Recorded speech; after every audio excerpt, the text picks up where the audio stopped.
Now, as you'll have noticed, I've taken great care not to reveal too much, but can the same be said of trailers, the cinema's appetite whetters for forthcoming attractions, as they're sometimes known with more optimism than accuracy? I have my doubts. Often they seem to take a fiendish glee in giving away all the best bits. However, tonight we have a report on trailers, how they're made and why they're made. And to set the scene, we join Celia Johnson and Trevor Howard in the best seats in Brief Encounter.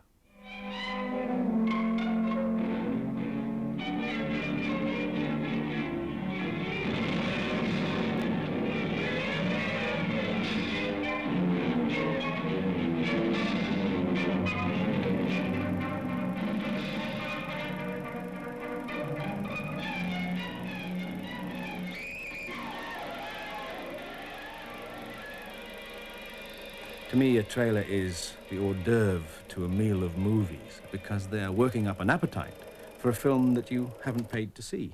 The first trailers were simply glass slides with the name of next week's film on it, and possibly a photograph of the star, William S. Hart or Charlie Chaplin or whatever. And then film distributors would add to that week's program the first reel of next week's program, which would last about 7 minutes. It was simply unedited, uncut, just the first 7 minutes as a kind of taster for next week's product. If we look at 1925, the trailer to the Lon Chaney Phantom of the Opera, we can see that all the ingredients that are going to serve trailers for the next 50 years or so are already in place. It opens with the statement, Gaston Leroux's internationally famous novel of awe-inspiring mystery and beauteous romance. That's the first slide, as it were. The man who spent 2 years and a tremendous fortune immortalizing it for the screen, Carl Laemmle. And there he is at his desk with the leather-bound volume in his hand, and he leaps forward and presses a button. Then, what's missing in this? Well, the star, and here it comes, Lon Chaney. It says that, according to his contract, you'll not be allowed to see any picture of him in the trailer. Now, that's the gimmick.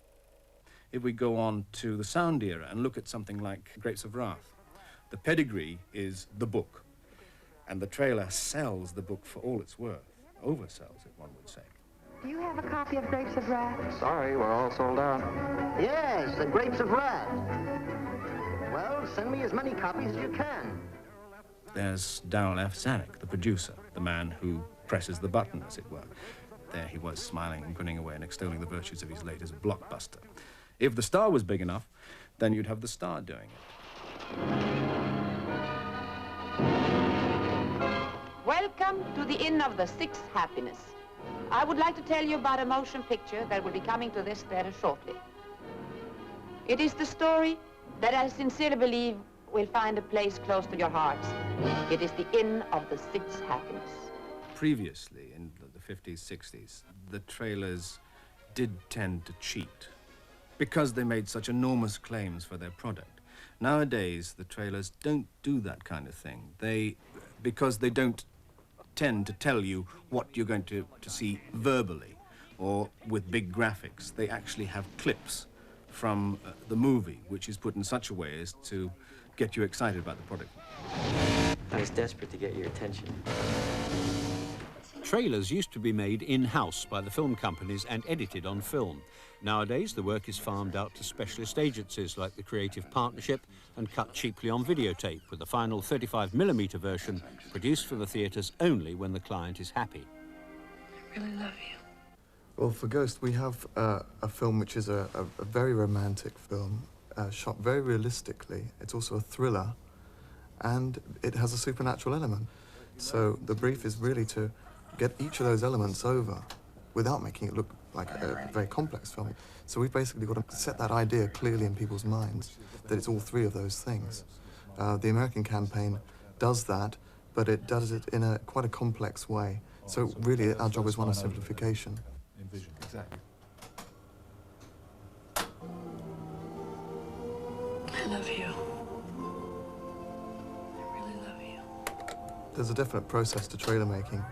As soon as you've seen the film, we all get together and talk about what the essence of the film is, what the single idea that we are going to leave in an audience's mind, the way it can be summed up, what that idea is. The client, in this case UIP, commissions about a dozen trailers a year. When a picture has cost $50 million to make, a powerful, persuasive trailer is vital. We're in the age of the pop promo, so Everything's fast cut, normally to loud music. We're dealing with an audience that's probably fairly inattentive. It's the beginning of the performance. They're anxious to get past the trailers and the ads for the main feature.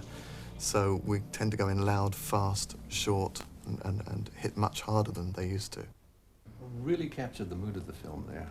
You've really brought into that many of the issues that we've talked about. It's got a wonderful feel. You've got the woman in danger, you've got the action, you've got the thriller part, there's a little bit of comic relief, not too much, lift you up and the romance. There are a couple of fine tweaks. One is in the hospital where he goes through the trolley. You've seen the hand go through the door. You've seen him in a sort of a ghostly situation.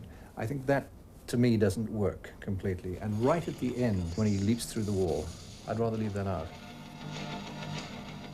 The big trailer, the glossy trailer, the trailer with all the claims, that, of course, has died, but simply because cost, for one thing, as we said before, and because the audience does not believe that. It's a much more sophisticated audience now.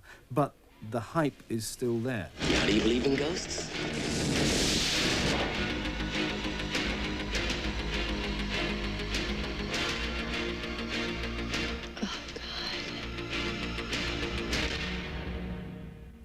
As a matter of interest, CBS Fox Video have just released many famous trailers at the beginning of their classic films collection. Great for the kind of dedicated movie buff who delights in knowing who drove the honey wagon on the silent version of Ten Commandments.